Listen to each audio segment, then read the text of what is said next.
No hay.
Buen día, buenos días, bienvenidos, bienvenidos.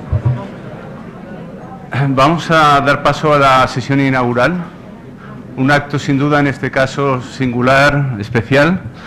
Cuando el comité científico decidió abordar los retos de salud en este congreso, los retos de salud global y cómo serían estos retos en un escenario futuro verosímil, geopolítico, social, económico, pensamos enseguida en Pedro Alonso y Javier Solana porque nos había llegado el éxito de sus diálogos sobre esta cuestión. Y yo ahora quiero realmente agradecer a ISGlobal, que patrocina esta sesión, a uno de los activos de la salud pública, Antoni Plasencia, que está aquí en primera fila, el haber facilitado que contemos con ellos. Yo creo que para las sociedades organizadoras, para el Comité Científico de luego, y creo que para toda la comunidad iberoamericana de salud pública, contar con Javier Solana y Pedro Alonso en la sesión inaugural es un privilegio, es un verdadero placer. Muchísimas gracias a ISGlobal, gracias por estar aquí. Son de sobra conocidos, pero eso no quita que haya que presentarlos adecuadamente, lo intentaré. Muchos conocerán a Javier Solana como científico, como catedrático de física, que era. Muchos más también lo recordamos como ministro de Cultura, portavoz del Gobierno, ministro de Educación y Ciencia, ministro de Asuntos Exteriores, después secretario general de la OTAN, secretario general de la Comisión Europea y alto representante para la política de seguridad común y de seguridad común, ¿no? Ahora, Javier Solana de Madariaga es presidente del Centro de Geopolítica y Economía de SADE y es también presidente de la Comisión Ejecutiva del ISGlobal de Barcelona. Además, yo creo que Javier Solana demuestra su compromiso con los asuntos públicos constantemente, porque cuando uno ve su trayectoria diría tendría que estar cansado y sin embargo demuestra ese compromiso, pues lo vemos con los artículos que leemos con interés y deleite en la prensa diaria, ¿no? Con Javier Solana está a su lado, también muy conocido en el mundo de la salud pública mundial, un activo de la salud pública mundial, Pedro Luis Alonso Fernández. Pedro Alonso es catedrático y director del ISGlobal de Barcelona, del Hospital Clínic y la Universidad de Barcelona. Pedro Alonso hace ya muchos años empezó a dedicar al estudio de los determinantes de salud de las poblaciones más vulnerables de África y a desarrollar las capacidades humanas e institucionales para afrontar esos retos, los mayores retos de salud global de esas poblaciones.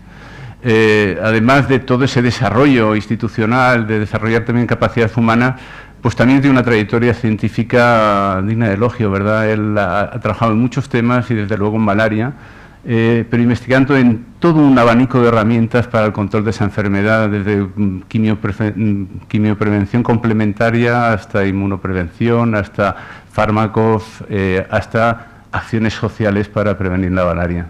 Y fruto de ese trabajo fueron sus más de 300 artículos, algunos de ellos en las mejores revistas mundiales de salud, sin duda, ¿no?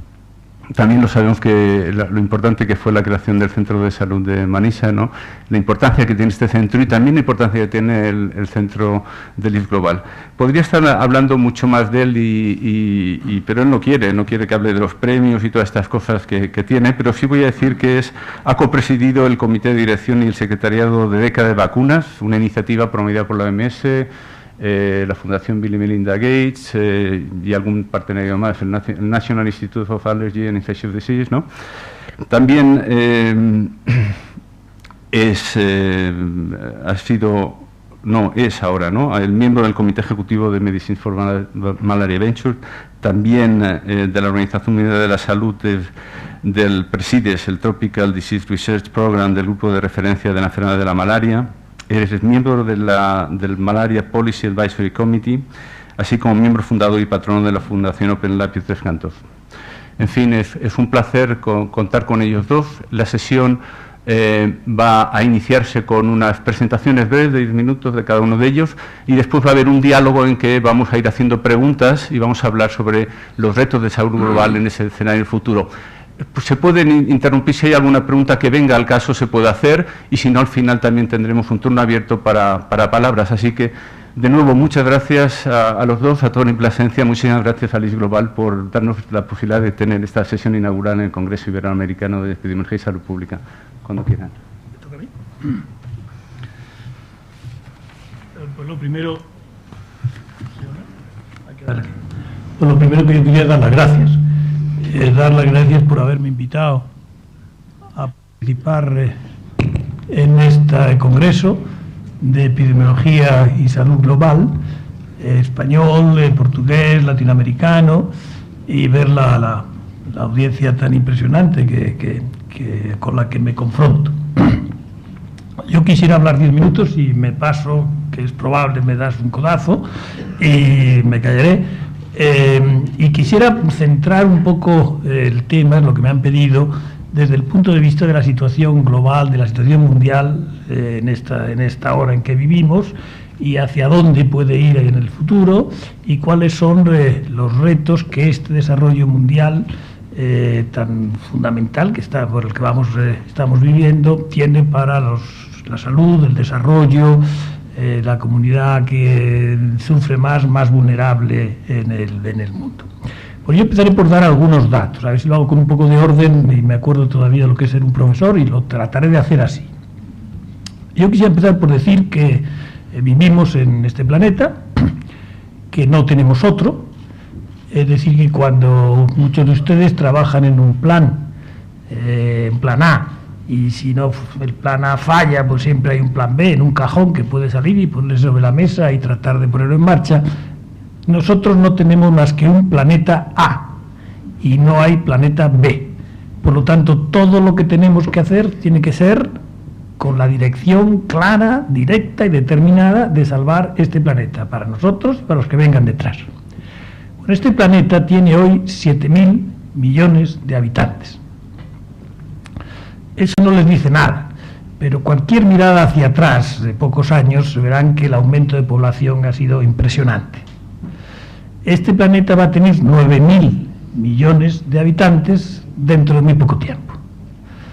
9.000 millones de habitantes son 2.000 millones de habitantes más. China tiene 1.400 millones de habitantes.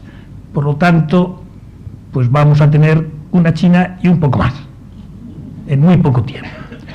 Bueno, eso plantea muchos problemas. Plantea problemas de presión sobre los recursos humanos, los recursos materiales, etcétera, etcétera, etcétera. Pero sí quisiera concentrarme no solamente en cuánto aumenta la población, sino en cuánto aumenta o cuánto disminuye la pobreza. Y lo voy a poner de otra manera. En cuánto aumenta en ese periodo de tiempo lo que pudiéramos llamar la clase media mundial. ¿Y por qué tomo la clase media mundial? Porque si cambia mucho la clase media mundial, van a cambiar muchísimos parámetros de consumo, de utilidad de los recursos, etcétera, en el mundo. Piensen ustedes 2.000 millones de personas más y de esas 2.000 millones van a ser nuevos ciudadanos en clase media, imaginen ustedes el cambio que va a ser, y algunos ejemplos voy a poner. ¿Qué es la clase media? La clase media definida por el Banco Mundial son aquellos que viven entre $6.000 y $30.000 al año, que para algunos países desarrollados ni tan siquiera llegarían a estar en clase media, serían menos de clase media, pero la clase media mundial está así. Esa clase media que sube de la pobreza a la clase media, como digo, cambia sus hábitos de consumo. Entonces, cuando esos hábitos de consumo no lo cambian 100, ni 200, ni 300 millones, y lo cambian 2.000 millones de personas, se pueden ustedes imaginar que el cambio es muy profundo. Piensen ustedes que para que una persona que está acostumbrada a comer 3 veces al día un poco de arroz, o mucho de arroz, acompañado de alguna cosa, el que esa persona quiera comer una proteína animal una vez a la semana o una vez al mes, es un cambio radical. Por lo tanto, si hay 2.000 millones de personas que quieren acercarse a los consumos de la clase media que hoy conocemos y no cambiamos ninguno de los parámetros en los que vivimos, realmente estaríamos poniendo nuestro planeta en una situación de riesgo muy fuerte. Por lo tanto, la urgencia de enfrentarnos con la situación global, porque la gente empieza a salir de la pobreza, porque las cosas marchan bien, pero no somos capaces de adaptar nuestros hábitos de consumo a lo que va a ser la necesidad, pues vamos a estar en un problema gravísimo. Piensen ustedes, por ejemplo, que alimentar, para generar 30 kilos de proteína vacuna, necesitan ustedes 1 hectárea de terreno.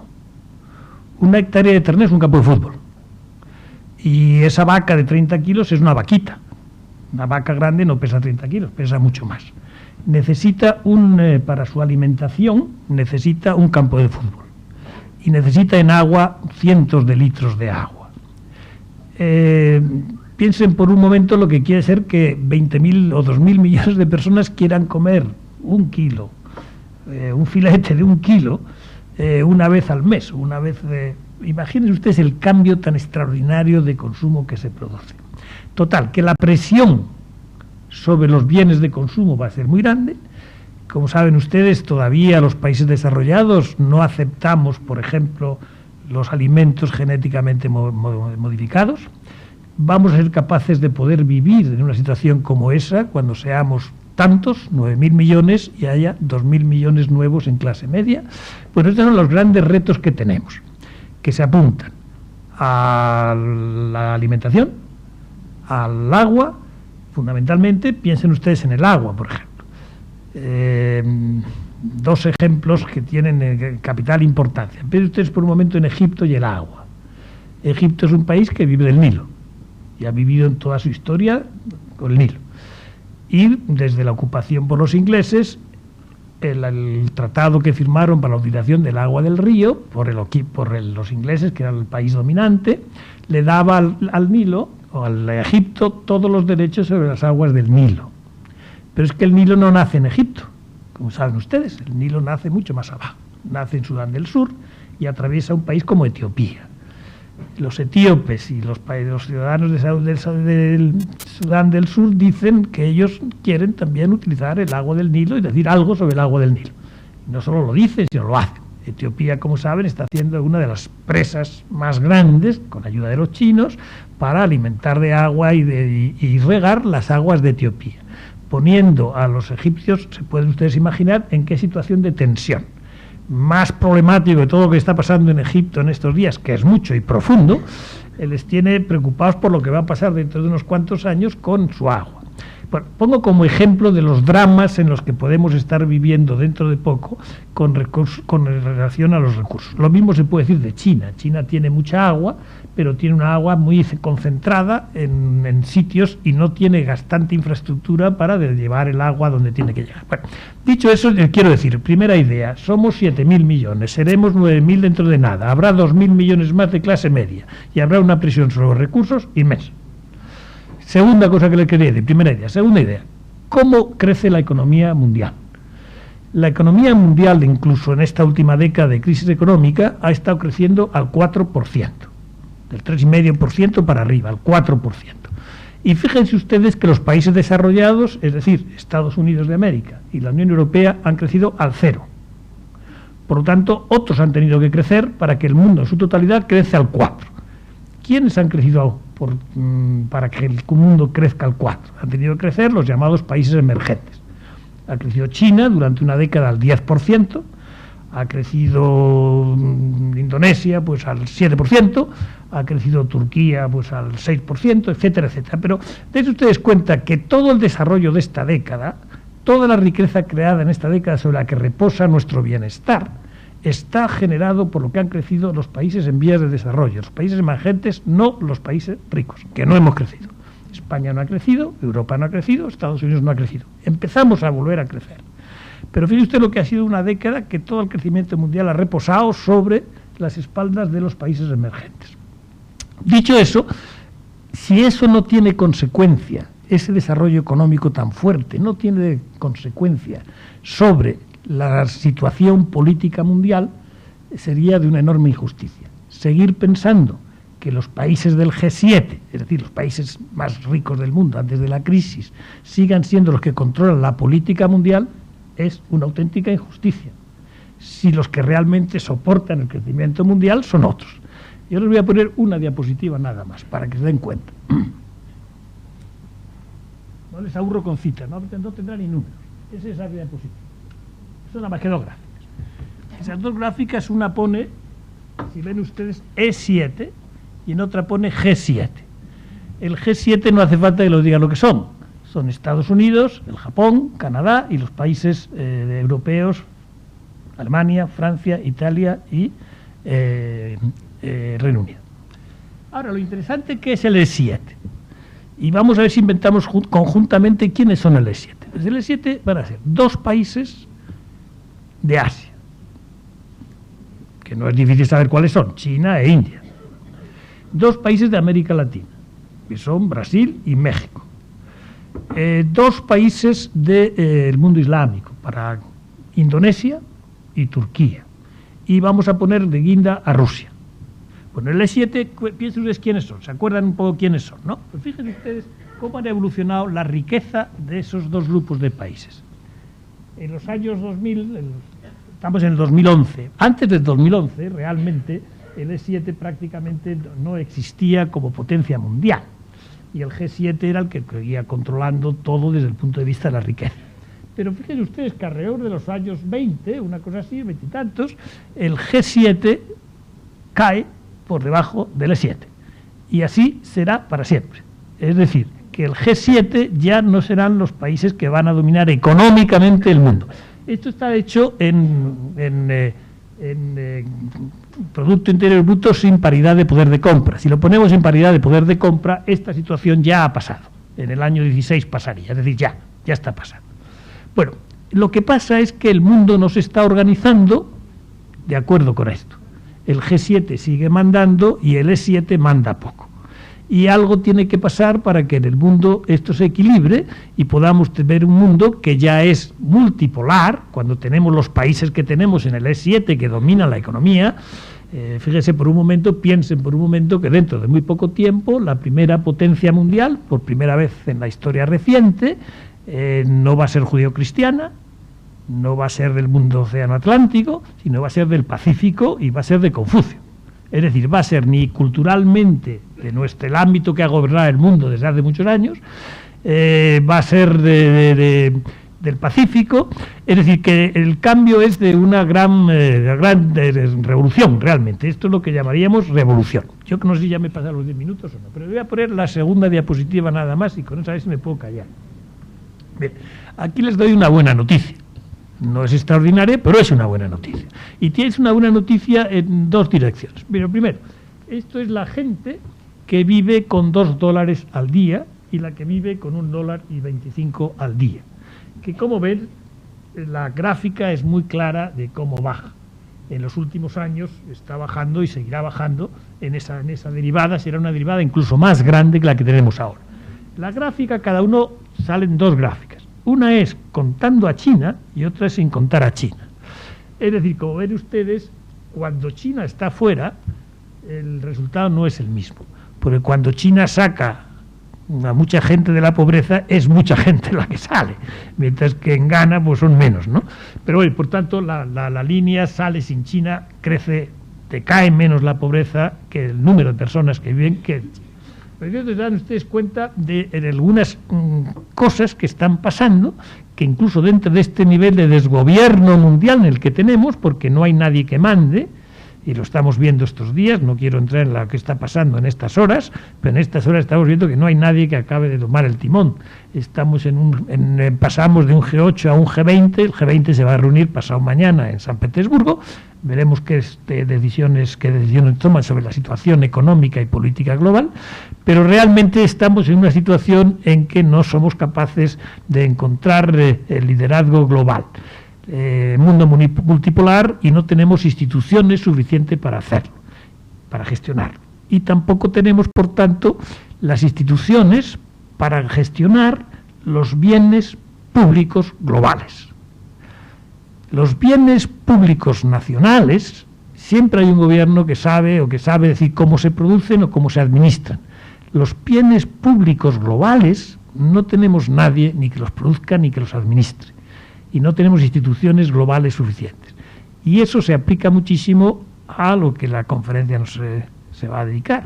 En los temas de salud no existe una estructura global que sea capaz de gestionar bien un tema tan importante y un bien público tan importantísimo como es la salud global. Bueno, yo creo que ya me he pasado de tiempo y me callo. Gracias. Muchas gracias.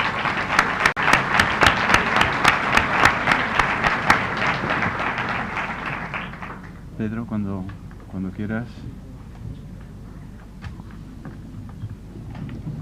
No, muchas gracias, buenos días. Empezar también por agradecer la invitación y el honor de estar aquí en este congreso, compartiéndolo con el buen amigo Ildefonso y con Javier Solana. Realmente un honor.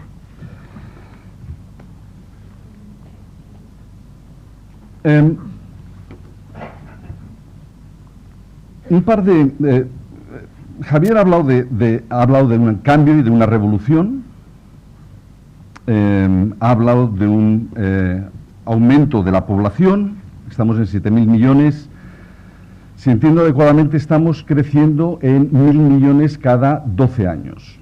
Luego, efectivamente, toca ya en 3 o 4 años que pasemos a 8.000 millones y en otros 12 años estaremos en 9.000 millones. ¿Y cuál es el gran determinante de la fertilidad? Pues mis amigos demógrafos dicen que el gran determinante de la fertilidad es la mortalidad, y es la mortalidad en los menores de 5 años muy especialmente. Y o se controla adecuadamente la mortalidad en menores de 5 años o difícilmente se controla la fertilidad y el crecimiento poblacional, que, como decía Javier, efectivamente pone una presión sobre los recursos del planeta que serán difíciles de soportar. Y hablando de revolución, quería compartir con todos ustedes lo que es, y ese es mi papel en esta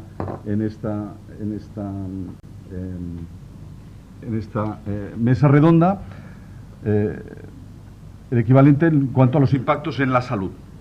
Y seguro que muchos de ustedes conocen mejor que yo muchas de las cosas que voy a decir, y seguro que muchos de ustedes conocen esta web, el Gapminder de Hans Rosling, pero que espero no aburrirles y que sirve para ilustrar lo que es la otra gran revolución que ha ocurrido en los últimos 200 años y que es paralela a esta revolución cultural, social, geopolítica a la que hacía referencia Javier Solana. Este era el mundo hace 200 años. Cada uno de estos globos representa un país. El tamaño del globo representa la población del país hace 200 años, y los colores hacen referencia a la zona geográfica del planeta de donde venían, de manera que efectivamente China y sudeste asiático son los países en rojo, los que son en azul son el África subsahariana, amarillo el continente americano. Aquí tenemos la esperanza de vida y aquí abajo tenemos la renta per cápita ajustada por la inflación. Y no me demoraré mucho, pero esencialmente decir, hace 200 años todos éramos pobres y todos teníamos una mala salud y había relativamente pocas diferencias. Los más ricos tenían $2.000 de renta per cápita aproximadamente, Alemania, esto es el Reino Unido, Holanda, y tenían esperanzas de vida de alrededor de 40 años. Y los más pobres, pues tenían rentas per cápita, por ejemplo Angola, de 360, o Senegal, de 421, y esperanzas de vida de 25 años. Y posiblemente esto había sido así con muy pocos cambios durante los últimos 2.000 o 3.000 años, posiblemente no muy distinto de cuando empezó el Neolítico. Y digo esto porque si uno observa lo que vamos a ver ahora, y es que cuando apretamos el botón verán en la parte de atrás los años a los que se refiere, ahora estamos en el año 1800, verán que durante los primeros años poco cambia. Y esto es lo que empezamos a ver en 1803, 1815, 1820. Han pasado 30 años y prácticamente nada ha cambiado. Y posiblemente eso es lo que había pasado en los 2000 años anteriores. Poco había cambiado, todos éramos pobres, todos nos moríamos pronto. Si seguimos, vemos que en la segunda mitad del siglo XIX las cosas empiezan a evolucionar para algunos, especialmente europeos, algún norteamericano, que se van haciendo más ricos y su esperanza de vida va aumentando. Pero no perdáis de vista todo este sector de aquí abajo, y es fundamentalmente África, partes del sudeste asiático, zonas de América Latina, en el que simplemente no cambia nada. Llegamos al final del siglo XIX y entramos en lo que luego denominaremos el siglo prodigioso, el siglo XX, en el que se aceleran todas las dinámicas de una forma absolutamente extraordinaria y que suponen, lo que argumentaré repetidamente, la gran revolución en la historia de la humanidad, que es la revolución en la salud de las poblaciones humanas sobre este planeta. Nunca había ocurrido nada ni remotamente similar, ni en la intensidad ni en la velocidad del cambio de las poblaciones humanas sobre este planeta, el plan A al que hacía referencia Javier Solana. Y este es básicamente el panorama hoy, al acabar la primera década de este siglo XXI, y un par de reflexiones muy personales con las cuales no necesariamente se tiene que estar de acuerdo, pero lo que vemos es que ha aumentado la dispersión, ha aumentado la heterogeneidad. Antes estábamos todos ahí abajo, en la esquina de abajo, pobres y con mala salud, y ahora hay muchos muy ricos, y como decía Javier, y muchos están haciendo, está emergiendo pasando a una clase media 2.000 millones en los próximos años de una forma acelerada. La esperanza de vida ha aumentado en un promedio de 25 años durante los últimos 100 años, algo realmente que nunca me cansaré de decir es absolutamente extraordinario, jamás había ocurrido, es la gran revolución en la historia de la humanidad, pero seguimos teniendo enormes bolsas de pobreza. Y estos son algunos de los países. El Congo, con $359 de renta per cápita, no está muy distinto de como estaba hace 200 años, o Zimbabue, y este tiene otra historia que todos conocen más particular, o Burundi, o Guinea-Bissau, o muchos otros países, fundamentalmente del África subsahariana, en el que ha habido relativamente poco o nulo desarrollo económico. La gran noticia, y yo creo que este será parte del debate, o estimularía a todos a que este sea parte del debate, es que en ausencia de gran desarrollo económico, estos países han ganado 20, 25, 30 años de esperanza de vida. Guinea-Bissau tendría 20 años de esperanza de vida, o 22 años hace 200 años, y ahora tiene 48. Por lo tanto, incluso los países más pobres, con menos desarrollo económico, han sido capaces de dar un salto histórico en términos de la mejora del estado de salud de sus poblaciones. Y esto creo que tiene implicaciones importantes en cómo miramos al futuro. Déjenme que miremos un ejemplo que a menudo se ha utilizado y es frecuente en las discusiones, sobre todo en África, que está discutiendo cuál es su modelo de desarrollo. Y muchas veces ha dicho, bueno, pero vamos a ver, ¿por qué África es pobre? ¿Y dónde estaban, por ejemplo, Ghana y Corea hace 200 años? Bueno, pues estaban donde los vemos, donde estábamos todos, pobres y con mala salud, una renta per cápita de $600 en Corea del Sur y una esperanza de vida de 26 años. Y Ghana, pues lo mismo, 528. Pero ¿y dónde estaban Ghana y Corea inmediatamente después de la Segunda Guerra Mundial? En el momento en que los países africanos empezaban a pasar a su independencia. Por lo tanto, alrededor de 1950. Pues Ghana y Corea del Sur estaban en situación muy similar. Ghana, 43 años de esperanza de vida y alrededor de $1.000, y Corea, 46 años de esperanza de vida y $743. Por lo tanto, supongo que a algunos les sorprenderá, Ghana y Corea hace 50 o 60 años estaban en igual situación. ¿Y qué ha ocurrido en estos últimos 50 años? Esto es lo que ha ocurrido. El desarrollo extraordinario económico y de salud de Corea y el desarrollo económico mucho más limitado y la mejora de salud mucho más limitado de Ghana. Y esto me llevaría a un par de... está buscando la fuente, un par de reflexiones rápidas. Los últimos 100 años han constituido el siglo prodigioso de la salud en la historia de la humanidad, por este aumento de esperanza de vida de 25 años de promedio mundial, por esta mejora generalizada en todo el planeta. Se han logrado algunos de los grandes éxitos de la medicina, se ha erradicado por primera vez una enfermedad, la viruela. Estamos cercanos a erradicar la polio y deberíamos de erradicar el sarampión antes del fin de esta década. Y todo esto está ocurriendo en este contexto del que hablaba Javier, de transformación geopolítica, en el aumento de las tecnologías de la información, en un mundo en el que la riqueza personal y global no ha hecho más que crecer. Pero seguimos teniendo un problema en el que hay más de 1.200 millones de personas que sobreviven con menos de $1 por persona y día, y en el que la pobreza sigue siendo causa de mala salud, y el grueso todavía hoy de esa mala salud que tira para abajo de la esperanza de vida son las enfermedades infecciosas. Luego este sería un primer comentario. El segundo es, ¿y cuál es el papel de la ciencia en la mejora de la salud y la promoción del desarrollo? A algunos nos gustaría pensar que esa mejora de la esperanza de vida que hemos visto, aún en ausencia del desarrollo económico, tiene que ver con la medicina, con la ciencia, con la capacidad transformadora de las intervenciones médicas, aún en ausencia de mejora económica.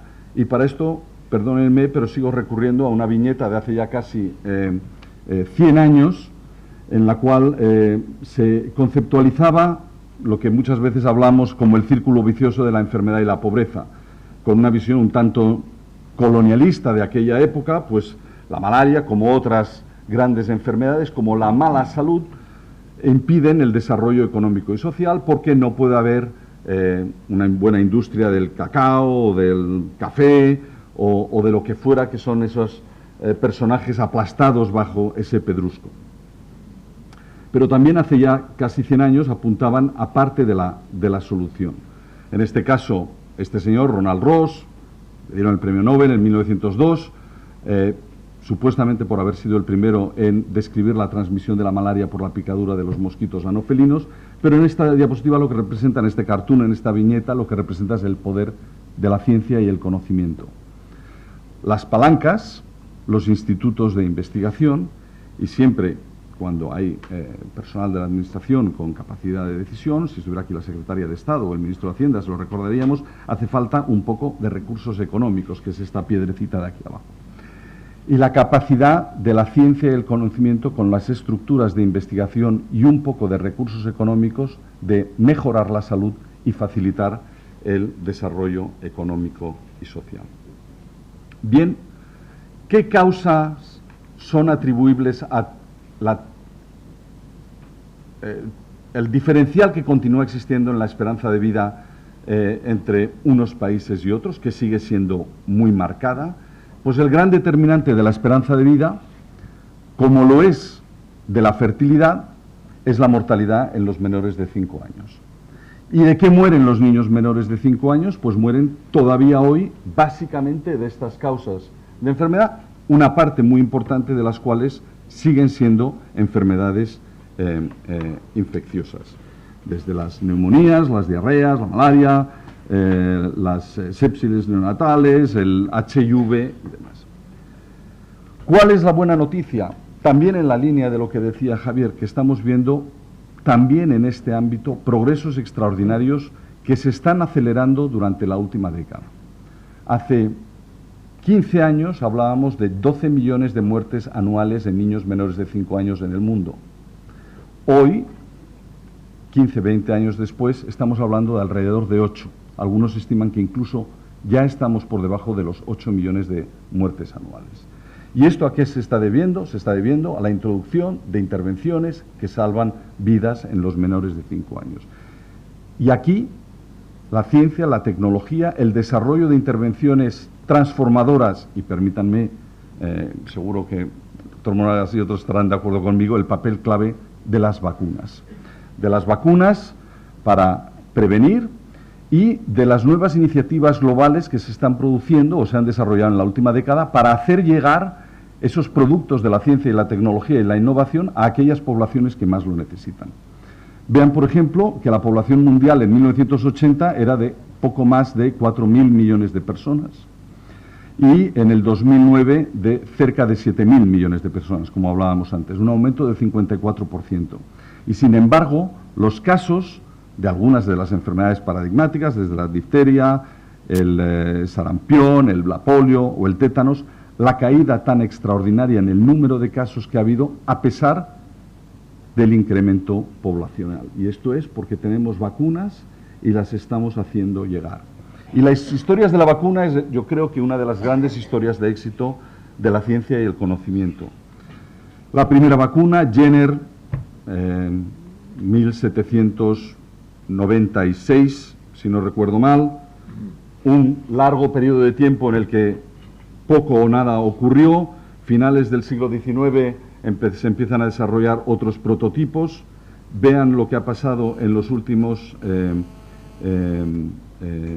80, 90 años en términos de desarrollo de nuevas vacunas y el número acumulado de nuevas vacunas que se están desarrollando. En concreto, lo que tenemos ahora sobre la mesa es en estos primeros 20 años del siglo XXI, más de 12 nuevas vacunas que abordan los problemas o muchos de los problemas que causan muertes tempranas y hacen que se reduzca la esperanza de vida.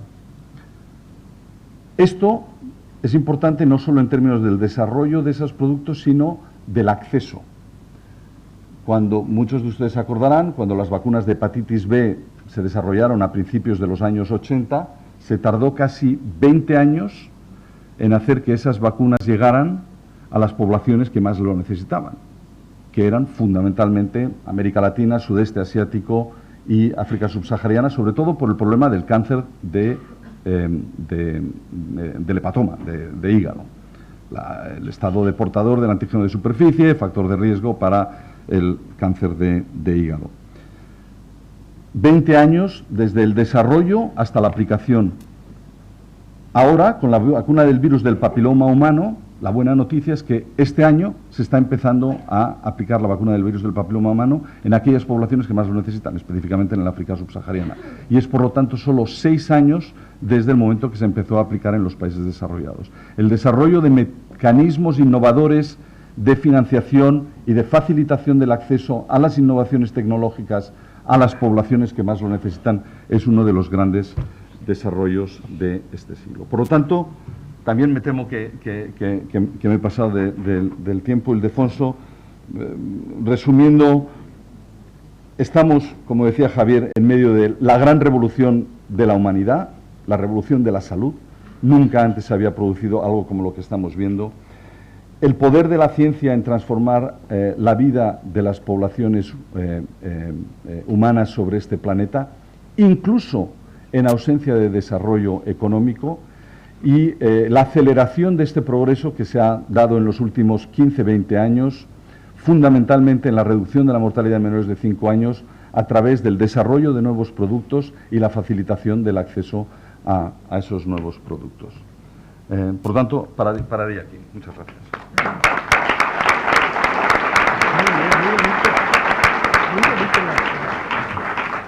Muchas gracias a los dos. Iniciamos, por tanto, más el diálogo entre vosotros. Yo, si acaso, os puedo ayudar con alguna pregunta o incitar. Yo, lo primero, a mí la impresión que tengo es, por un lado, que hay que gobernar los riesgos globales de futuro y Javier está diciendo que no ve claras, o al menos no nos ha dicho cuáles son las soluciones para esa gobernanza de los riesgos.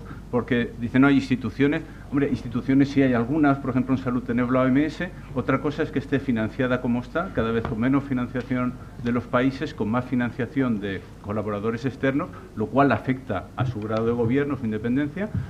Y hay otras instituciones y lo que parece que hay una limitación del multilateralismo, es decir, las instituciones multilaterales están en decaída. Entonces la pregunta es, ¿cuáles pueden ser las instituciones o las formas de gobernar esos riesgos que vamos a tener? Y Pedro también estaba diciendo que puede haber cambios, como decías, no incrementales, sino transformadores de la tecnología, a veces sin haber desarrollo económico, pero a veces también quedan muertes por diarreas y cosas que no se van a solucionar. Entonces, ¿cómo se combina esto? Porque también hay ciencia diciendo que una buena educación, una buena... Y sin embargo, a veces nos queda esa impresión de decir, bueno, la ciencia puede ser transformadora, pero a veces el conocimiento científico hace tiempo que lo tenemos para algunas cosas, como es el saneamiento tal cual, y sin embargo no se aplica, y simultáneamente sí se están aplicando alta tecnología. Y no sé cómo lo enfocáis desde iniciativas como las que estáis en vacunas, etcétera. Son preguntas para los dos. Una, la gobernanza de los riesgos globales, y otro, cómo ves y a partir de ahora os podéis. Pues muchas gracias. Muchas gracias, Pedro, por la magnífica explicación que nos has dado de la evolución de este siglo, un poco más de un siglo. Yo antes quería dialogar contigo. ¿Me permites que le haga una reflexión a él antes de entrar en tu pregunta, que a la que quiero contestar? Hemos visto en las diapositivas lo que os ha contado Pedro, cosas muy importantes, incluso cuando no hay crecimiento, que es un tema en el que merece la pena reflexionar. Incluso cuando el crecimiento es bajo, el salto cualitativo que dan los países debido a la investigación y al esfuerzo que han hecho otros países. Me parece que es importante eso. A mí me gustaría poner de manifiesto, desde el punto de vista de la hora en que vivimos, dos temas que son un freno, que tienen que ver con la política. Y los voy a poner con dos ejemplos. El primer ejemplo tiene que ver con las vacunas. Es verdad que la única enfermedad que se ha erradicado es la viruela. Y estamos a punto de erradicar la polio.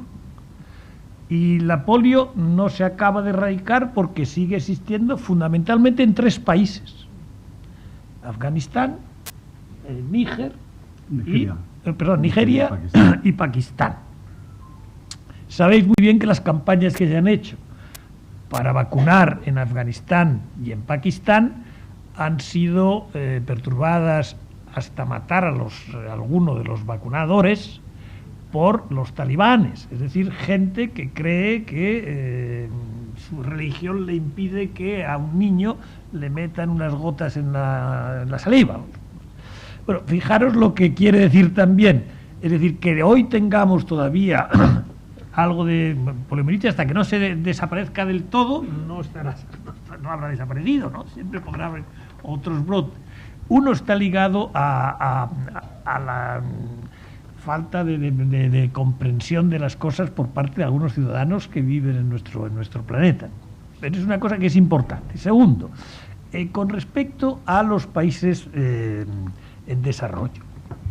Lo más importante, que eso es lo que salió de la conferencia de hace 2 años en Corea del Sur, fueron dar poner en primer valor 2 nuevas cosas. Primero, la responsabilidad, el ownership del desarrollo pertenece al país y pertenece a sus dirigentes. Tienen la responsabilidad de hacerlo. Es decir, hacer una transferencia de responsabilidad mayor hacia los propios dirigentes de los países, que me parece que es muy importante. Segundo, el que esos países tienen que llevarse bien entre ellos. Congo ha salido aquí, ya sale como es el país más grande de África. Congo no está en paz desde hace ¿cuántos años? Muchísimos años. Sigue en guerra, sigue desde la guerra colonial, que lo expropiaron, y después de la guerra colonial nunca ha dejado de tener guerras internas, tribus, lo que sea. Yo he trabajado muchísimo en Congo. La capacidad de desarrollar ese país, es decir, la paz interna entre los países, es absolutamente fundamental para que haya desarrollo en la salud. Mientras haya crímenes no habrá salud. Mientras haya, bueno. Y luego de lo que me decías, es verdad que en el mundo multipolar en el que vivimos, todavía no nos hemos hecho todos, y sobre todo nosotros, cargo de lo que eso significa. Significa que ya no somos los reyes del mambo, que hay que pactar con otros para convivir y hacer que este mundo sea gobernable. Si yo os dijera, que os lo voy a decir, que en el Banco Mundial el número de votos que tiene el Banco Mundial, que tiene China, es el mismo que tiene Bélgica. Bueno, pues nos da una medida del sentimiento que los países clásicos, los países europeos, los países de Estados Unidos, etcétera, tienen todavía de su poder. Es decir, que China, Bélgica es un gran país, están las instituciones europeas, pero bueno, no es comparable con China en cuanto a dimensión, ¿verdad? Que tengan el mismo... Eso no lo somos capaces de cambiarlo todavía. Como que el Consejo de Seguridad de Naciones Unidas pues no tenga ningún país de África, o tiene muy pocos países, ninguno, de Asia. Es decir, está China, pero bueno, China viene por la historia de China. Todo eso no puede seguir así. Y nos está costando mucho hacerlo cambiar. Y nos está haciendo costar mucho hacerlo cambiar por nosotros, por nuestros gobiernos, por nuestras sociedades, porque no, en el fondo nosotros, cada uno de nosotros, cuando queremos que ese cambio se dé, al final, ¿y qué es de lo mío? ¿Qué va a pasar conmigo? ¿Qué va a pasar con mi país? ¿Qué va a pasar? Y es una falta de fe, una falta de confianza en que un mundo como el que viene sea capaz de gestionarlo bien, porque nosotros nos creemos superiores, no hay otra razón. Entonces, las instituciones que tenemos están mal gestionadas, mal financiadas y controladas básicamente por los grandes países. Lo que vamos a ver, que esto sí que es un tema preocupante para vosotros, para mí también, pero para vosotros que estáis metidos más en esta pelea.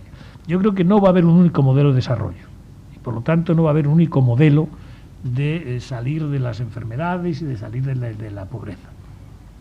China tiene un modelo de desarrollo que ofrece a los países de África distinto del que ofrece Europa.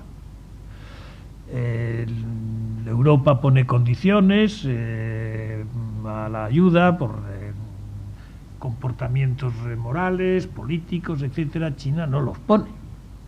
China llega de un acuerdo, carretera o escuela, o porque me des a mí productos. Es la vieja colonización. Me das productos que yo no tengo, yo te pongo inmediatamente una escuela, etcétera, etcétera. Y todo eso va a generar un problema de choque también en el mundo multipolar, que incluso las diferencias de opinión puedan estar en cómo se desarrolla el mundo no desarrollado. Y ahí sí que tenemos que abrir los ojos y llegar a grandes acuerdos con los chinos, fundamentalmente con los chinos, que están siendo una potencia de ayuda al desarrollo extraordinaria. Es decir, hoy gasta China en ayuda al desarrollo más que muchos países que antes... es decir, China estaba hace muy pocos años, era demandante de ayuda del Banco Mundial. hoy gasta más que muchos países del Banco Mundial y casi más que el Banco Mundial en su conjunto. Por lo tanto, fijaros el cambio que se está produciendo y eso lleva por sí una carga también de cambio político extraordinario, que tendrá consecuencias para nosotros también. No sé si... Sí, un pelín al hilo de los comentarios de Javier sobre los elementos de gobernanza. Y efectivamente yo creo que tenemos el concepto del ownership, de la apropiación por los países, fue importante en Busan, pero los nuevos programas, incluido por ejemplo uno de los principios rectores del nuevo Plan Mundial de Vacunas, aprobado por la Asamblea Mundial de la OMS, de hecho creo que es el primer principio rector, es el empoderamiento, la apropiación, el country ownership. Y el otro lado de la moneda es, y esto cómo lo compaginas con un sistema de gobernanza global. El hecho de que Afganistán o Pakistán o norte de Nigeria no sean capaces de eliminar la polio, quiere decir que el resto del mundo va a tener que seguir vacunando de polio durante los próximos 10 o 15 años o lo que haga falta hasta que ellos terminen el trabajo y un par de décadas más. Por lo tanto, lo que nosotros hagamos aquí en Granada depende de lo que esté ocurriendo en la frontera de Pakistán hoy o en las madrasas del norte de Nigeria hoy. Y cómo se compagina ese elemento de apropiación de país versus riesgos compartidos que no conocen de fronteras. Y esto, el problema es que efectivamente yo creo que no tenemos un buen modelo y por lo tanto surgen modelos de lo más... y quizás es la única manera ahora mismo de gestionarlo, pero de lo más variopintos. El esfuerzo mundial de erradicación de la polio ahora mismo, aunque bajo cobertura de la Organización Mundial de la Salud, pero fue iniciado por el Club de Rotarios y hoy en día es esencialmente gestionado y financiado por la Fundación Gates, junto ahora a Qatar como país y el Banco Árabe de Desarrollo. Y por lo tanto la alianza de una filantropía norteamericana con un Estado como Qatar, con un banco multilateral como el Banco Árabe de Desarrollo, son los que van a hacer posible la eliminación de la polio. Pero tampoco es nada nuevo. Si uno mira la historia de la fiebre amarilla hace 100 años, fue la Fundación Rockefeller fundamentalmente la que lo impulsó. Luego, no hay un único modelo, no hay una única estructura, lo cual puede ser una forma adaptativa de la gestión de las dificultades, pero es cierto que produce una cierta desazón, porque a uno le gustaría ver a un ente multilateral, imparcial, técnicamente sólido, adecuadamente financiado, idealmente como la Organización Mundial de la Salud, que efectivamente está muy lejos de esa situación hoy en día, siendo la que gobernara el interés público y lo que decía antes Javier, los bienes públicos de salud. ¿Quién gestiona eso? ¿Cómo se gobierna? ¿Cómo se implementa? Naciones Unidas asume ya ese modelo, porque de hecho ha puesto ese decálogo de normas para las colaboraciones, digamos, público-privadas, por decirlo de alguna forma, países con, ¿no?, una serie de que incluye los derechos humanos, no sé, bueno, una serie de decálogos, lo cual quiere decir que ya asume que el gobierno de todas estas cosas va a ser ad hoc. Sí, como está ahí, efectivamente, ¿no? Luego yo creo que este es uno de los retos a los que nos enfrentamos y nos vamos a seguir enfrentando en los próximos años, porque yo al menos, igual otros en la sala o Javier, ven un camino más claro, pero me temo, al menos desde mi perspectiva, que esto va a ser extraordinariamente adaptativo y dependiente de cada situación. ¿Por qué Qatar en el elemento de la polio? ¿Por qué Qatar tiene un diálogo privilegiado con los talibanes? ¿Por qué el Banco Árabe de Desarrollo? ¿Por qué son un interlocutor creíble para Pakistán y Afganistán, que no lo serían otros organismos multilaterales? Yo luego quería hacer otro breve comentario. Antes hemos hablado de los cambios transformacionales y una cierta falsa polémica en cuanto a el papel de la ciencia y la tecnología y su implantación para provocar cambios transformacionales, aún en ausencia de desarrollo, versus otros que dicen es que debería de haber desarrollo, fortalecimiento de los sistemas de salud, y esto es lo que llevará a la mejora de la salud. Y este tipo de polémica yo creo que causa mucho daño. y por lo tanto el reto es cómo gestionamos las dos cosas. Antes hablábamos, uno de los grandes ejemplos de transformación de tecnologías, nuestro querido Mozambique. El otro día mirábamos cuántas líneas de teléfono hay en Mozambique, un país de 20 millones de habitantes, todavía entre los 10 más pobres del mundo, más de 2.500 kilómetros de largo. Bien, pues líneas de teléfono hay, para esta población, de hecho ahora es 23 millones de habitantes, hay 80.000. ¿Cuánto tardaremos en poder echar una línea de teléfonos para llegar a todos? Me temo que ninguno de nosotros de esta sala estará el día que eso llegue. Pero ¿cuántas líneas de teléfono? Ni se intentará. ¿Cuántos móviles hay? Hay 8 millones de líneas de móviles. Por lo tanto, para mí ese sigue siendo un ejemplo, como lo son las vacunas, de la capacidad de provocar esos cambios transformacionales, que evidentemente deben de ir acompañados con unas políticas de desarrollo más amplias y de un fortalecimiento de los sistemas de salud.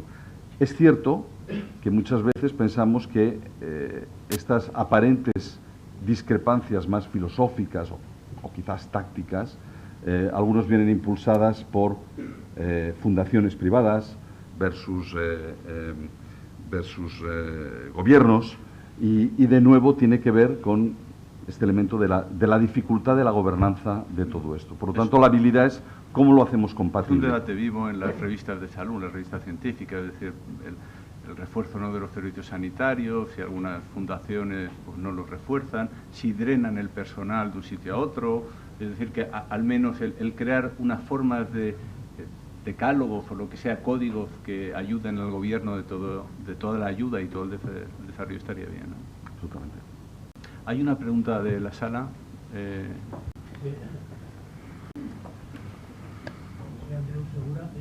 Quería comentar al hilo de las intervenciones.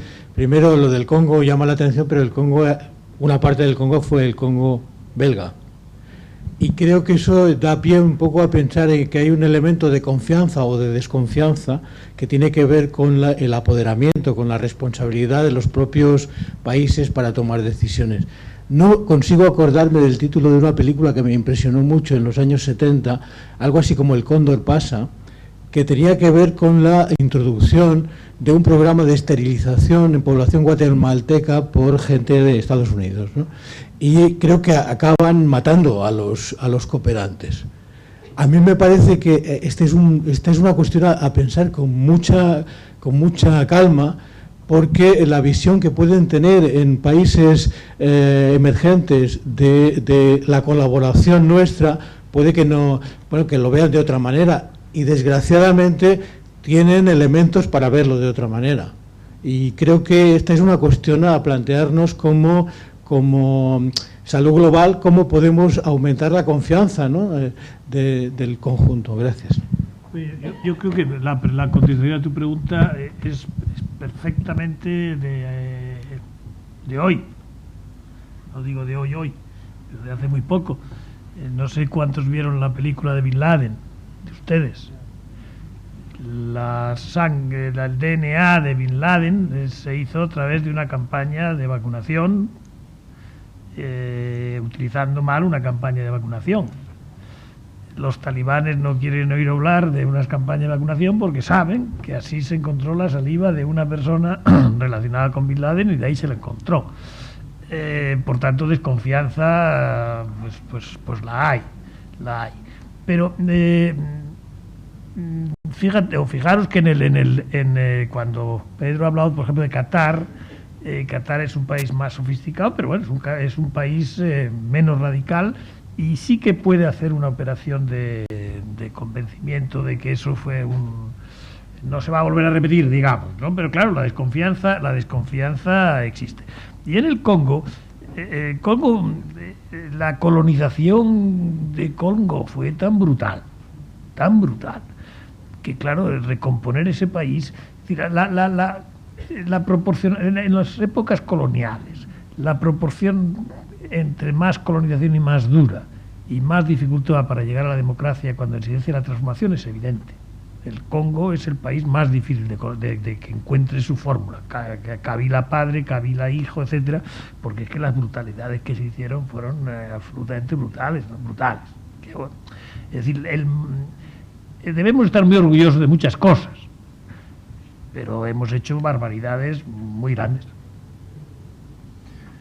Hay una cosa que quería preguntaros, es el papel que debe tener la salud en la política sobre riesgos, es decir, sobre seguridad. Las políticas de seguridad, si no estoy equivocado, participasteis en un diseño de una política global de seguridad del Gobierno de España y estaba explícitamente la salud, ahora no está. ¿Cuál es la opinión? ¿Debe estar, no debe estar? Y lo digo también en relación, por ejemplo, a los objetivos del milenio, que puede ser que en la nueva fase se caigan explícitamente los objetivos de salud, y eso a veces siempre va unido pues a financiación, visibilidad, que esté en la agenda, y que esté o no que esté en la agenda política, la salud tiene, aparte que puedan ser nuestros garbanzos, pero independientemente de eso es importante también como uno de los elementos del bienestar y de las cosas que importan para las poblaciones. Y por ahí va mi... Mira, yo creo que tiene que estar, debe estar, porque en este mundo sin fronteras, donde las migraciones son enormes, las migraciones se están produciendo todos los días, son enormes, y por lo tanto están apareciendo en lugares desarrollados enfermedades que estaban superadas, que no se habían visto desde hacía mucho tiempo. ¿Por qué? Porque las traen, la enfermedad de Chagas, la que Pedro trabaja tanto, pues la estamos volviendo a ver en sitios donde no la veíamos desde hace mucho tiempo, ¿no? Todo eso hay que tenerlo encima de la mesa, es decir, como elemento de seguridad general, de seguridad global, porque infecciones calamitosas en el mundo pues sería horroroso, ¿no? Y la capacidad de migración que hay ahora, el deseo de migrar, etcétera, etcétera, pues lleva consigo que gente se adapten a situaciones distintas de higiene, etcétera, con más dificultad o lo que fuere. Y yo, por ejemplo, de Rusia, no quiero señalar a nadie, pero vamos, de Rusia, tiene hoy enfermedades que hacía muchos años que no se habían vuelto a ver en Europa. En las cárceles de Rusia hoy se dan enfermedades realmente sorprendentes, que parecía que no iban a volver nunca. Y son pues debidas, pongo Rusia no por nada, pero es que es donde más se ha estudiado, ¿no? Bueno, pues eso es una realidad que hay que tener como objetivo. Sí, no, en este sentido, un par de comentarios al hilo de lo que dice Javier. En la estrategia española de seguridad tenía mucho que ver con, efectivamente, el tema de las migraciones de África Occidental, provocados por malos índices de salud y induciendo la migración. Por tanto, algo muy relacionado a la migración y riesgo de reintroducción. Los británicos y los norteamericanos en su estrategia de seguridad, sobre todo los británicos, Chatham House, que es el gran centro de pensamiento de la política exterior británica, tiene un centro específico de salud global dentro de ello. Originalmente muy orientado a bioterrorismo, pero de forma ya muy consolidada con la salud como elemento de control de la natalidad, de crecimiento poblacional y por tanto de estabilidad mundial. En este sentido, preguntabas tú sobre los objetivos de desarrollo del milenio. Los objetivos todavía vigentes hasta 2015 incluyen 3 en el ámbito de salud. Como saben, ahora estamos en medio de toda la discusión de qué ocurre post-2015 y efectivamente ahí hay una preocupación notable sobre si en los nuevos objetivos, se llamen como se acaben llamando, habrá alguno que tenga que ver con la salud. Y el problema de esto es si su ausencia reflejaría que se cae de la agenda internacional. Y el caerse de la agenda internacional implicaría una disminución de recursos económicos puestos a disposición de ellos. Luego, hay una cierta señal de alarma. No acaba de quedar claro que la salud vuelva o siga estando en los objetivos de desarrollo del milenio. Y al final todo esto es una cierta competición por recursos finitos. Gracias. Hay dos preguntas de la sala. El profesor Porta y 3 ya.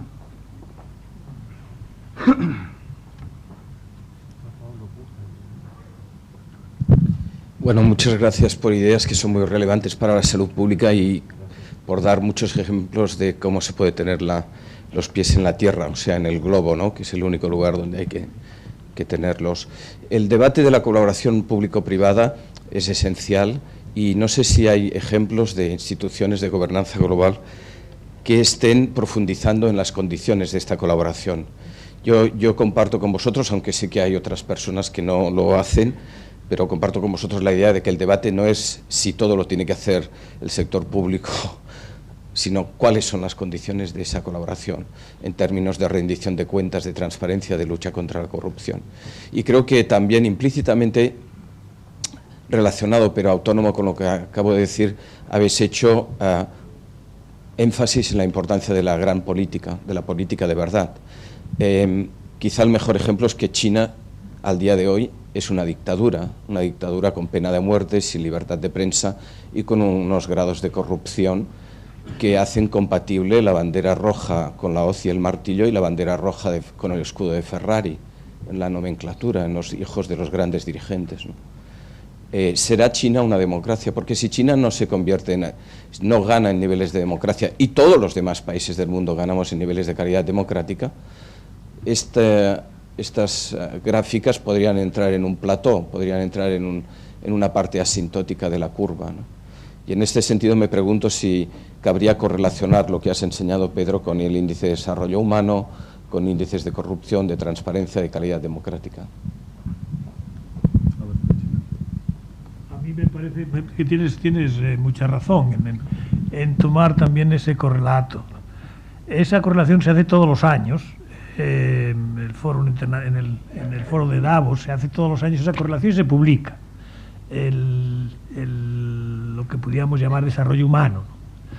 Que tiene que ver con el nivel educativo, todos estos parámetros que son más difíciles de saber cuánto pesa cada uno. Ahora, no es porque esté en desacuerdo sobre lo que va a ser China contigo, porque ninguno de los dos lo sabemos, ¿no? Pero sí creo que no vamos a ver una China democracia occidental. Es decir, 1.400 millones de personas, gestionar eso es mucho más complicado cuando sobre todo la descentralización no se quiere tener, porque la descentralización sería la desmembración del país, el Tíbet, etcétera, etcétera, y eso no lo van a tolerar. China va a ser el imperio del medio y va a seguir siendo el imperio del medio. Pero sí creo que va a haber un cambio radical en cuanto a una China mucho más accountable, mucho más se pueda seguir mucho más desde dentro y desde fuera el papel de China desde el punto de vista de su política interior. La democracia, en el sentido que nosotros conocemos, es muy difícil que la haya, pues no la han tenido nunca, no la han vivido, y Confucio no lo es. Confucio es la autoridad del grupo, la edad, el respeto al mayor, etcétera, etcétera. Es muy interesante, claro, cuando hablamos así de China y decimos que China es un país emergente, si soy de un chino se cae de la risa, ¿no? Yo de ser algo seré reemergente, pero emergente, inventé todo. Inventé las oposiciones, inventé claro, toda la burocracia la inventaron los chinos, mil cosas, ¿no? Es decir, pero tienen su trayectoria. Es decir, lo importante es que no forman parte de la cultura judeocristiana, digamos. Forman parte de otra cultura que viene de Confucio y viene. Hay que leerlos a Confucio de vez en cuando, ¿no? Yo lo llevo en mi Kindle. Y lo leo de vez en cuando. Son como frases, pero tienes que. Yo voy mucho a China. Yo soy profesor de la Universidad de Tsinghua, que es el MIT de China. Voy todos los años y veo lo que es la vivencia y veo lo que es la bandera de Ferrari, como tú dices, que va, porque es verdad que los hijos de papá. Se han comportado como vos y la es el ejemplo que hemos visto castigado, pero no han castigado a todos, ¿no? Pero hay que saber, hay que entender al otro. Yo es que creo que si no nos ponemos en la cultura del otro, que haciendo un esfuerzo, no llegaremos nunca a resolver los problemas en este mundo tan globalizado y tan tan reequilibrado, tan reequilibrado. Quiero recordar si pueden hacer preguntas en portugués. Los dos profesores sí, que sí, tengo a sí. mi derecha entienden perfectamente portugués. Lo digo porque ahora doy la palabra a Pablo. Profesor Busca, bien. Bueno, gracias, pero yo voy a intentar hablar portuñol, Ah, que es el idioma iberoamericano, ¿no? Gracias a Javier y Pedro por las excelentes presentaciones y a Ildefonso por, digamos, como un agente de las televisiones, hace un diálogo muy enriquecido por sus intervenciones. Yo gostaria de introducir de nuevo el tema de las Naciones Unidas. Es decir, Naciones Unidas, teóricamente por lo menos, es la gran agencia intergubernamental de la gobernanza mundial. Y después de la Rio +20 se propuso una serie de intervenciones a sustituir los objetivos del milenio por los objetivos de desarrollo sostenible. Y ahí está salud por 9 párrafos, y después la reunión de Gaborone en Botsuana, y que fue, digamos, asumida por el High Level Panel. A mi juicio, salud está muy mejor do que estaba en los objetivos del milenio, que se dirigían a 3 puntos.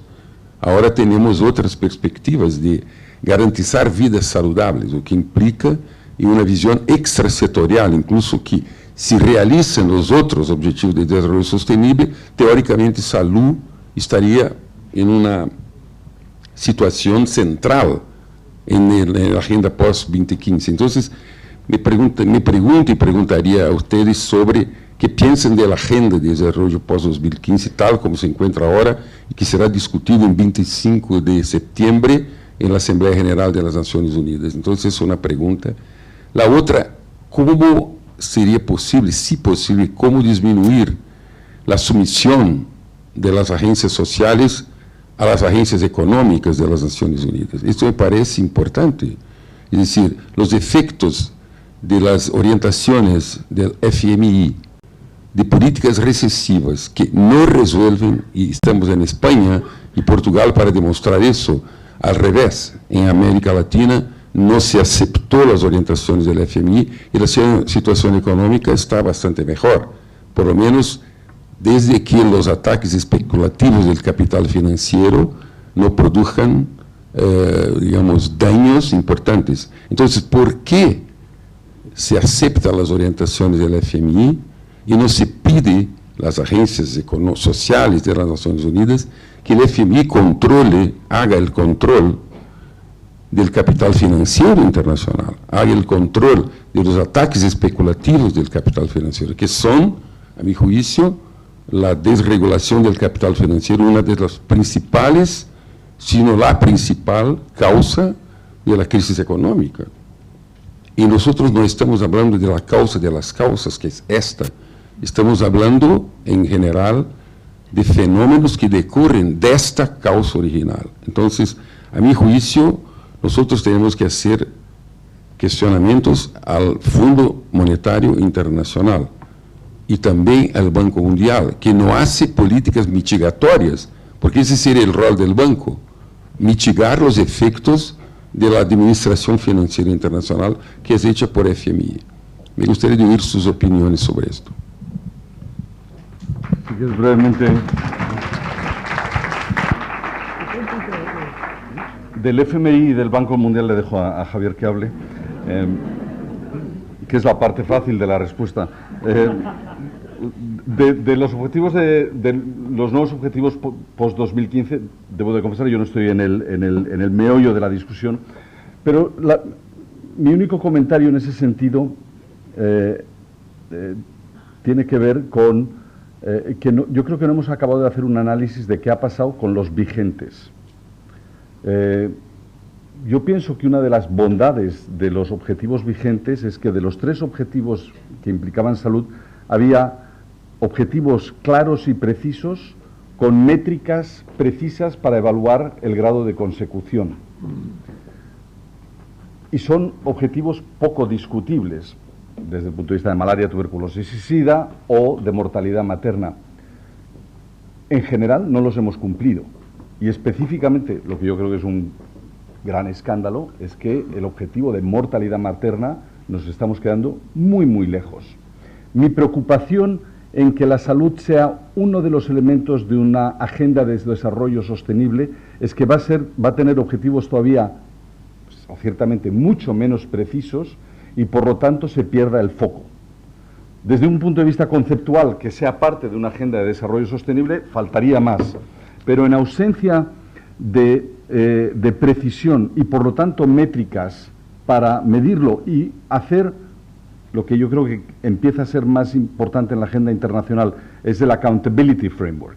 O sea, ¿cómo hacemos a aquellos que firman, los hacemos responsables y eventualmente enjuiciables con respecto a la capacidad de obtener esos objetivos? Y por tanto, mi única reserva, insisto, desde una óptica de alguien que no está en el día a día en esa discusión, es que el objetivo de salud, al quedar extraordinariamente diluible, no sea ni medible, ni sea, por lo tanto, accountable, nadie por ello. Bueno, gracias por la pregunta y gracias por venir también de quien viene, porque es importante de quién viene. Bueno, yo creo que UNDP, que es la agencia fundamental de Naciones Unidas, que tiene ahora una directora general que está muy bien, tiene energía, tiene coraje, etcétera, etcétera, pero está muy devaluada. Muy devaluada. No puedes pensar, nadie se le ocurriría pensar que UNDP es lo que lleva su nombre, ¿no? UNDP se lo encuentra en la prensa, en nuestra vida cotidiana, una vez cada 5 años, la encuentras en una página de un periódico y ni te enteras. Fondo Monetario Internacional, Banco Mundial, lo lees todos los días. Es decir, la devaluación de Naciones Unidas es muy fuerte. Yo no vengo aquí a criticar Naciones Unidas, que es la casa madre, digamos, ¿no? Pero sí a decir con honestidad los fallos que tiene. Tiene fallos muy serios que van increciendo. El Consejo de Seguridad cada vez es más un Consejo de Seguridad manejado casi a la Guerra Fría, a la manera que se manejaba en la Guerra Fría. Es decir, la parálisis del Consejo de Seguridad recuerda un poco la parálisis de la Guerra Fría. Veto americano, ahora son vetos rusos o vetos chinos. China, fijaros, les voy a decir unas cosas que son para entender un poco la dinámica de este mundo, que tiene la siguiente razón a mi juicio. Vamos a ver, no quiero aburriros, y si me paso mucho, pues me llamáis al lado. China es un país que no quiere ir muy deprisa. China quiere tener una dirección clara y llevarla al ritmo que su sociedad lo puede aguantar sin desórdenes, sin traumas. Entonces no quiere tomar responsabilidades globales, como veis, porque cuando tú le dices por qué no tomas más responsabilidades globales, te dice: yo soy un país pobre. Lo que pasa es que tengo mucha gente y tengo mucha riqueza y peso mucho en el mundo, pero soy un país pobre. Y no me pidáis que haga lo que no quiero hacer. Yo quiero ir poco a poco, etcétera, etcétera.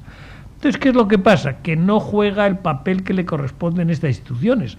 Hemos puesto, por ejemplo, un chino en el número 2 del... Bueno, yo no he puesto nada en ningún sitio, vamos, yo soy un jubilado, pero el Fondo Monetario Internacional ha puesto un chino en el número 2 del Fondo Monetario Internacional. Es absolutamente irresponsable que el Fondo Monetario Internacional siga siendo gobernado por un europeo y el Banco Mundial por un americano. Ese es el acuerdo de Bretton Woods después de la Guerra Mundial, donde no tiene ni pies ni cabeza. No tiene ni pies ni cabeza. Hoy tenemos la Organización Mundial de Comercio con un brasileño, que está muy bien. Había un francés, y antes había un inglés, y luego un irlandés. Es decir, tenemos que acostumbrarnos a que eso no puede ser, no podemos copar todos los... porque no seremos creíbles. Entonces, cuando yo decía que Bélgica tiene los mismos votos que China, eso va a cambiar. El año 2014, en principio, debe cambiar y radicalmente. Lo que pasa es que para eso se necesita consenso. Y está todavía por ver si alguien no va a levantar la mano y decir: yo veto. Y aquí solo pueden vetar 2. Estados Unidos o Europa. Esperemos que no veten. Pero, por ejemplo, en la oportunidad que tuvimos para que el Banco Mundial tuviera, después del último presidente de Selig, una persona, por ejemplo, latinoamericana, por la que abogamos, yo por los trabajé mucho, etcétera, etcétera, fue un disparate. Tenemos una persona que ni es americana, ni es que no ha tomado todavía, no se ha sentado en la silla, a mi juicio, no ha tenido todavía, no lo quiero criticar tampoco, pero lo estoy criticando de hecho, pero bueno, olvidaros. Bueno, todo eso estoy totalmente de acuerdo contigo, pero una cosa que tenemos que meternos en la cabeza es que China no quiere ir más deprisa, y China incluso va a ir más despacio. La tasa de crecimiento de la última década ha sido 10%. La tasa de crecimiento de esta década, si llegamos al 7 en media, estaremos muy felices.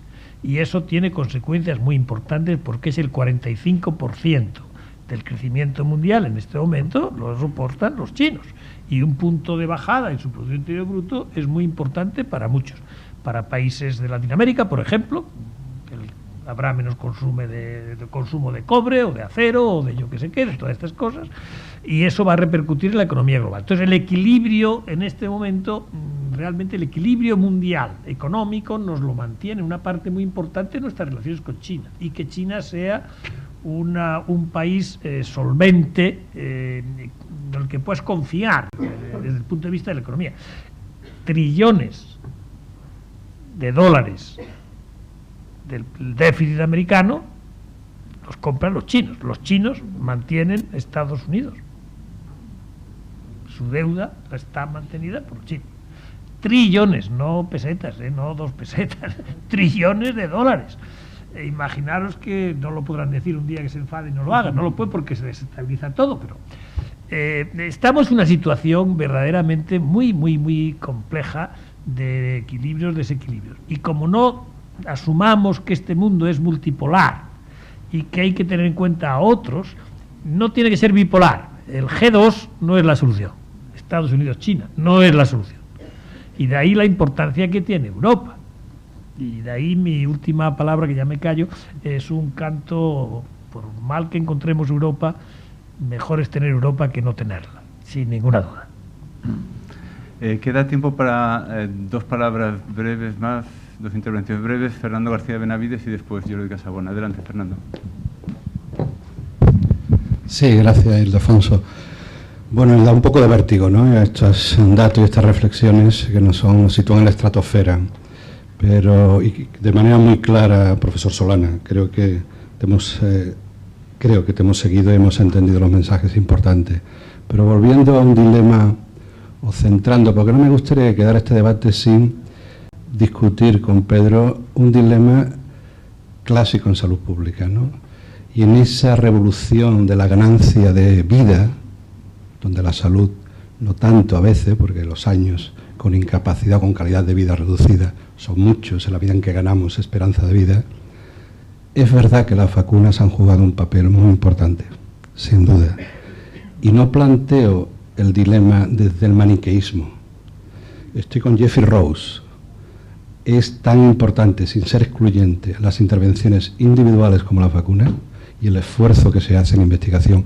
Y la industria está legítimamente con derecho a recibir parte de esa inversión. No cuestiono ese derecho legítimo de la industria, pero cuánto, y te lo pregunto con ingenuidad de colega, cuánto de ese incremento se debe al agua potable, al saneamiento ambiental, y posiblemente explique tanto, o al menos igual, que las vacunas. Creo que este mensaje en salud pública es muy importante, porque hay muchas cosas que se pueden hacer sin grandes tecnologías, y no debemos olvidarlo en este debate global, pensando globalmente, pero actuando localmente. Gracias.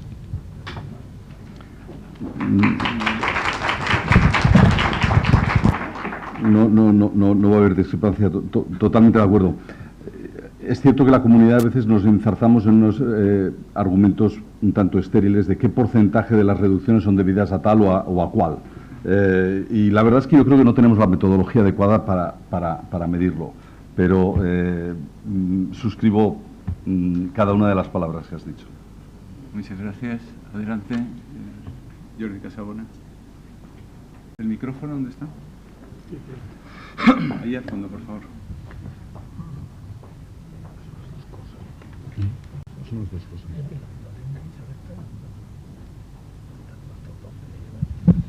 Gracias. Bueno, en primer lugar, muchas gracias por las dos excelentes presentaciones. Ha sido un placer.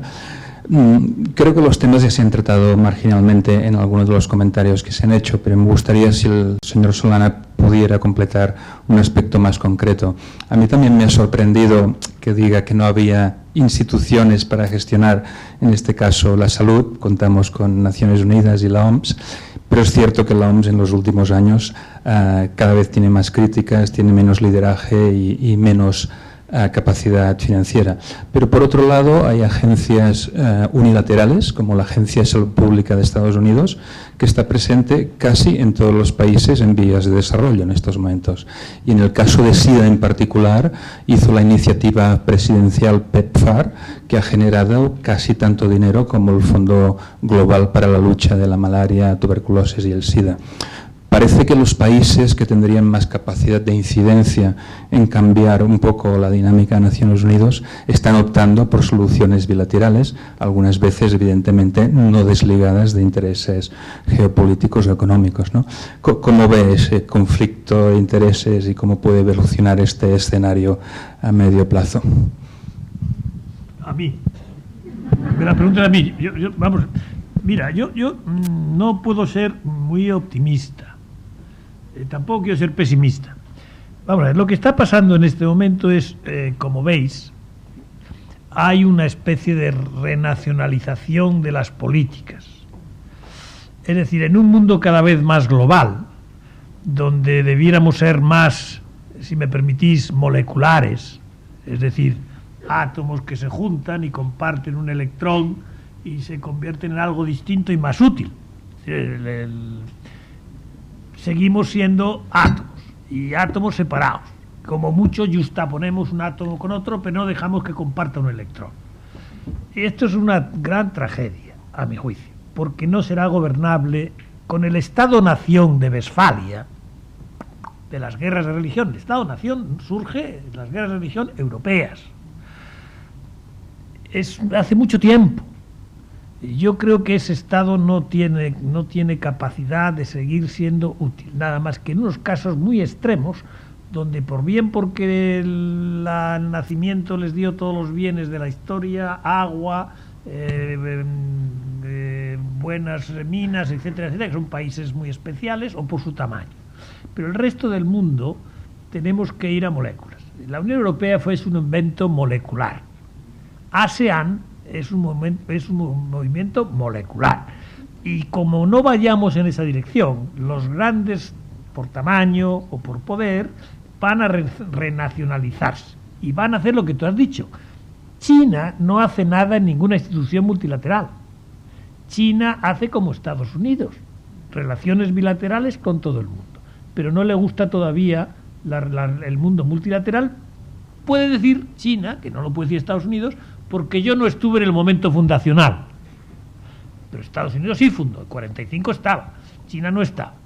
Y puede decir, bueno, no me gusta ni lo quiero hacer bilateral. Pero como no nos vayamos acostumbrando a un mundo realmente más molecular, ¿entendéis lo que quiero decir? ¿No? A lo mejor no os estáis entendiendo. Habla un científico catedrático de ciencias, pero ya muy cascado. Pero bueno, eso me parece que es una fórmula plástica de explicar cómo pequeños cambios de un electrón externo pueden hacer cambiar cosas tremendas. El DNA no es una justaposición de átomos, es que porque un electrón se va y que se circula por dos átomos, pues tienes la vida, ¿no? Pues la vida política la deberíamos tener metafóricamente de una manera no muy distinta a esta.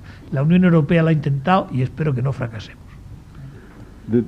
Solo por complementar, hemos hablado varias veces, o ha salido el nombre de la Organización Mundial de la Salud varias veces, y somos, yo creo que todos, agudamente conscientes de que su rigidez administrativa, su burocracia pesada, le ha hecho perder la agilidad y en gran medida el papel que debería de estar jugando. Y por eso muchos países, empezando por Estados Unidos, pero no solo, dicen: yo ahí tengo el mismo voto que tiene Burundi y por lo tanto creo mis estructuras paralelas. UNAIDS ya fue eso, Y el paso más allá que dio, en ese caso la administración republicana, fue la creación del PEPFAR, el programa de SIDA de los Estados Unidos, y el programa de malaria. Muchas veces no nos damos cuenta, el gran impulsor de la salud global en la administración norteamericana fue el Partido Republicano, que parece en principio un cierto contrasentido.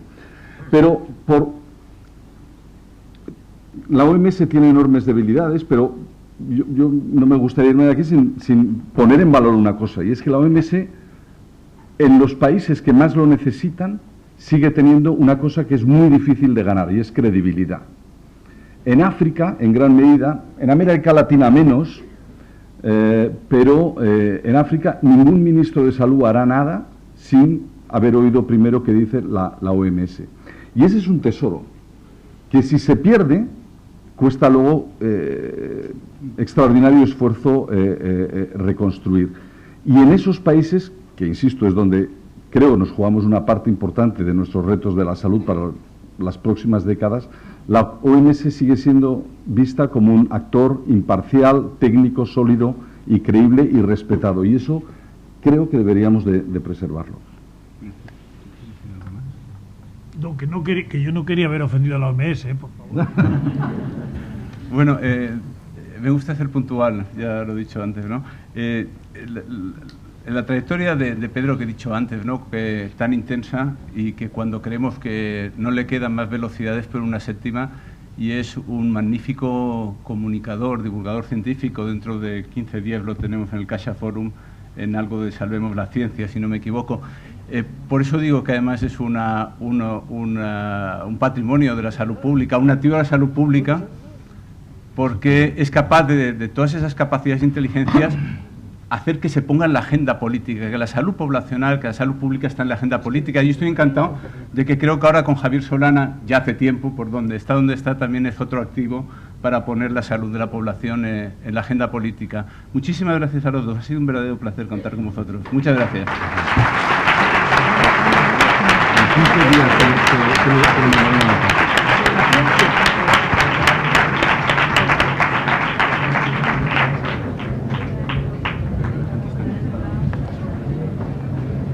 Gracias. Nos hemos tirado a la piscina y así hemos nadado. Sí, yo creo que sí.